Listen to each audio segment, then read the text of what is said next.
জোড়া জনস্বার্থ মামলা আজকে খারিজ হয়ে গেল কলকাতা হাইকোর্টে। তা নিয়ে তৃণমূলের কি প্রতিক্রিয়া? তৃণমূলের রাজ্য সহ সভাপতি জয়প্রকাশ মজুমদার তিনি কি বললেন দেখুন। হাইকোর্টে বলে দিয়েছেন, হাইকোর্ট প্রমাণের কথা বলেছেন, এইসব জিনিস তো প্রমাণ করে এভাবে বলা যায় না। আর ইলেকশন কমিশন যা পশ্চিমবঙ্গে করছেন সেটা তো অন্য কোনো প্রদেশে করছেন না।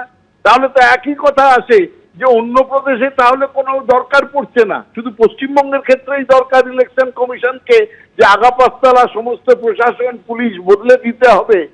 তার কারণটাই এইটা যে বিজেপিকে অন্যায়ভাবে সুযোগ সুবিধে তাদের পয়সার জোর আছে।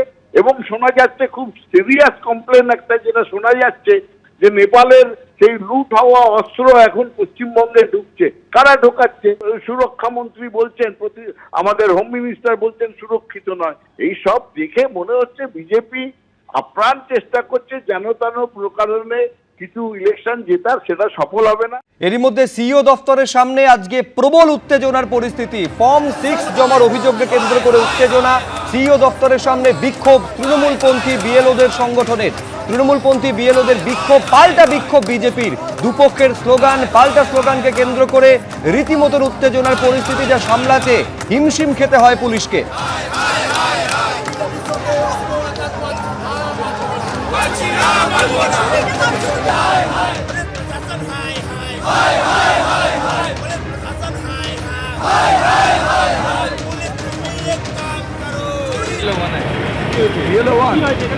একজন কি 4-7 জমা দিতে পারে?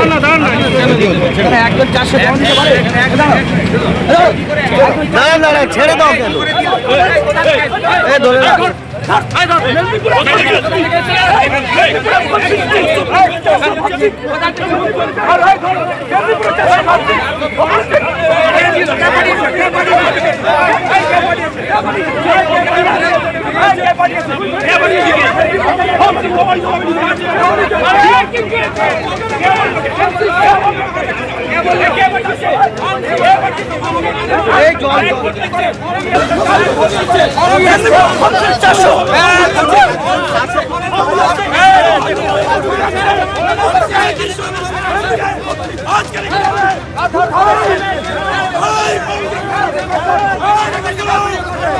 पुलिस हमारे हाथ से उसको छीन के भगा दिया, उसको अरेस्ट नहीं किया। बिहार हमारा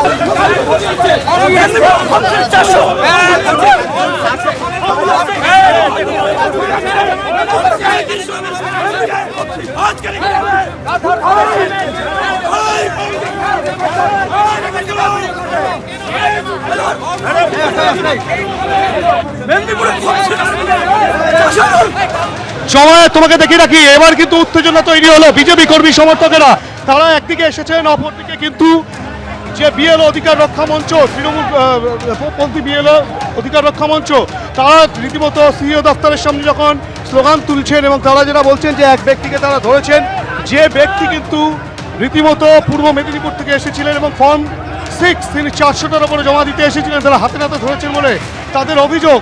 এবং সেই অভিযোগের পরিপ্রেক্ষিতে সেই ব্যক্তিকে কোনো ক্রমে পুলিশ এখান থেকে সরিয়ে দেয়। এবং বর্তমান যে পরিস্থিতি রয়েছে সেই পরিস্থিতিতে বিজেপি কর্মী সমর্থকেরা তারাও কিন্তু এসেছেন সিইও দপ্তরের সামনে। এক প্রকার উত্তেজনা তৈরি হয়েছে সিইও দপ্তরের সামনে। ওরা কে আছে কেউ জিজ্ঞেস করবে, আমাদের গিয়ে জিজ্ঞেস করুক, কিন্তু আমাদের কর্মী আমাদের লোকের উপরে হাত কি করে তুললো? ওরা কে বসে আছে? বিএলও অধিকার রক্ষা মঞ্চের বিএলও অধিকার শুভেন্দু অধিকার, আমরা শুনেছি কি আমাদের কর্মীদের উপরে হাত তুলেছে এরা, ওই জন্য আমরা এসেছি। নেই এরা বিএলও নেই, এরা তৃণমূল কংগ্রেসের কর্মী, এরা বিএলও নেই। এরা তো 3 মাস ধরে বসে আছে, আজকে এখানে বসে আছে। কেন বসে আছে? এখন তো ইলেকশন ঘোষণা হয়ে গেছে, এখন কি করবে?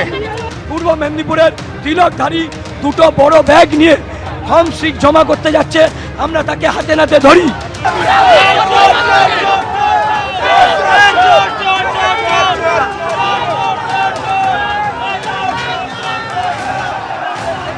দেখো একেবারে নিয়ন্ত্রণের বাইরে চলে যাচ্ছে। যে গার্ডরেল দেওয়া হয়েছিল, অভিজিৎ দত্তকে বলবো সেই ছবি দেখাতে, সেই গার্ডরেল ভেঙে কিন্তু রীতিমতো বিজেপি কর্মী সমর্থকেরা তারা কিন্তু রীতিমতো ভেতরে প্রবেশ করার চেষ্টা করছে। তোমাকে দেখাবো সেই ছবি। পুলিশ কিন্তু কোনো রকমের দেওয়াল হয়ে দাঁড়িয়ে রয়েছে, পুলিশ তার সামাল দেওয়ার চেষ্টা করছে। যে গার্ডরেল দেওয়া ছিল সেই গার্ডরেল এক প্রকার উপড়ে বেড়ার চেষ্টা চালানো হচ্ছে। তুমি দেখতে পাচ্ছ কিভাবে গার্ডরেল দাঁড়িয়ে সেই গার্ডরেল ভেঙে ফেলার চেষ্টা চালানো হচ্ছে। পুলিশের তরফ থেকে কিন্তু কোনো রকমে সেই পরিস্থিতিকে সামাল দেওয়ার চেষ্টা চালানো হচ্ছে, কেননা অপরদিকে তৃণমূলপন্থী বিএলও সংগঠনের সদস্যরা তারা স্লোগান দিচ্ছেন, তারা বসে রয়েছেন। অপরদিকে বিজেপির তরফ থেকে কিন্তু স্লোগান তোলা হয়েছে এবং গার্ডরেল ভেঙে ফেলার চেষ্টা চালানো হচ্ছে। তৃণমূলপন্থী বিএলও সংগঠনের যেটা দাবি যে এক ব্যক্তি পূর্ব মেদিনীপুর থেকে এসে 400খানা ফর্ম 6 জমা করেছে। ওটা তো ওরা তো জমা দিলে তো হয়েই যাবে না, ওটা তো গিয়ে ওখানে সেটা 400 ছিল, ওরা কী করে বুঝলে 400 আছে? ওরা ওদের হাতে আছে, কি করে ওরা বুঝলো? মিথ্যে অভিযোগ করছে ওরা, যেহেতু গতবার ওরা ছাপাবাজি করে প্রক্সি করে জিতেছে, সে কারণে ওরা খুব হয়ে গেছে, এখন টেনশনে আছে। ওরা চাইছে যে কোনোভাবে কোনো ফর্ম মানে অরিজিনাল বা কোনো কিছু না জমা হয়।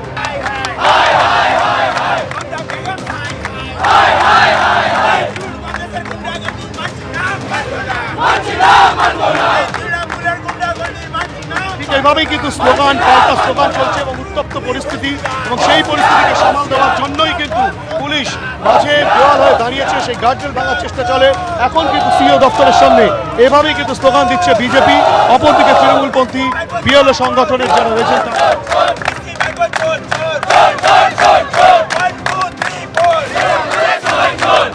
গতকাল আমাদের নেতা অভিষেক বন্দ্যোপাধ্যায় ইসিআই অফিসে এসে স্পষ্ট বলেছিলেন ফর্ম 6-এর নাম করে ভুয়ো ভোটার, বাইরে রাজ্যের ভোটার বিভিন্ন বিধানসভা অন্তর্ভুক্তি হচ্ছে। আজকের বিরোধী দলনেতা এসেছিল, তিনি বেরিয়ে যাওয়ার পরে তার নির্দেশে পূর্ব মেদিনীপুরের একজন নেতা তিলকধারী হাতে দুটো বড় ব্যাগ নিয়ে তিনি ঢুকেছেন। যখন আমরা জিজ্ঞাসা করলাম, তিনি বলছে ফর্ম 6 বেরোনোর সময় খালি হাতে এসছে। আমরা যখন তাকে বললাম, তখন বলল 400 ফর্ম 6 জমা করেছি। একজন ব্যক্তি 400 ফর্ম 6 জমা করতে পারে না। আমাদের নেতা অভিষেক বন্দ্যোপাধ্যায় কালকে বলেছে। আমরা মিছিল নিয়ে চলে গেলাম, তারপরে খবর পেলাম যে এখানে খড়গপুরে কিছু বিজেপি কর্মীরা এসেছিল, তাকে টিএমসি বিএলওরা ওদের হাড় ফাড় ছিনতাই করেছে, নাকি মারামারি করেছে এখানে। তো পুলিশ ওদের মানে আমাদের বিএলও সংগঠনের যেটা দাবি যে এক ব্যক্তি পূর্ব মেদিনীপুর থেকে এসে 400খানা ফর্ম 6 জমা। ওটা তো ওরা তো জমা দিলে তো হয়েই যাবে না, ওটা তো গিয়ে ওখানে সেটা 400 ছিল, ওরা কী করে বুঝলে 400 আছে? ওরা ওদের হাতে আছে, কি করে ওরা বুঝলো? মিথ্যে অভিযোগ করছে ওরা, যেহেতু গতবার ওরা ছাপাবাজি করে প্রক্সি করে জিতেছে, সে কারণে ওরা খুব হয়ে গেছে, এখন টেনশনে আছে। ওরা চাইছে যে কোনোভাবে কোনো ফর্ম মানে অরিজিনাল বা কোনো কিছু না জমা হয়। এবিপি আনন্দ, এগিয়ে থাকে, এগিয়ে রাখে।